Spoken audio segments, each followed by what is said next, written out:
c'est un travail répétitif. C'est-à-dire que la diversité, tout comme l'inclusion, d'ailleurs, ça ne se dégrade pas, ça se construit durablement. Et donc, il faut apporter les preuves. Je t'aime, mais il faut aussi le dire et le prouver. Et donc, c'est ce travail de fond, la présence CODIR, l'intervention chaque année. Ok, au moment du dossier mémorial du 17 mai, on fait quelque chose. On sanctionne et on le fait savoir. On ne dévoile pas le nom de la personne sanctionnée, mais on le fait savoir.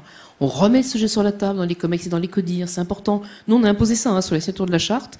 Il y a une intervention à partir d'une certaine taille, obligatoire, en comité de direction, comité exécutif. Parce que ce sujet doit être porté, il faut que les gens comprennent qu'on appelle ça une charte d'engagement, parce qu'on n'est pas label AFNOR, donc on ne peut pas auditer, sinon ça vous coûterait beaucoup plus cher. Mais en revanche, on regarde un certain nombre de pratiques et on voit ce qui est fait, ce qui devrait être fait, et comment nous on peut accompagner par les sensibilisations de l'autre cercle, par le pôle conseil et formation, etc. etc. Mais il y a plusieurs éléments qui sont importants au-delà de la visibilité qui est le point nodal.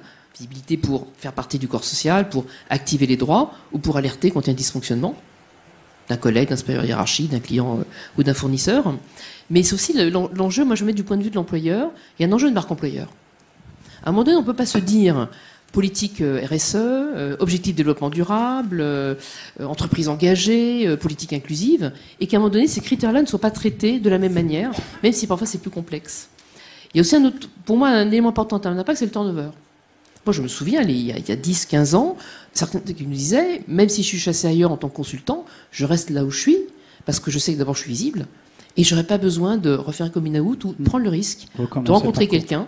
Ou alors, s'il y en a même dans la boîte où je suis aujourd'hui, je sais que la personne sera recadrée. Et pour moi, c'est un vrai point en moins. On est juste en 2024. Ce sujet ne devrait plus être un sujet global.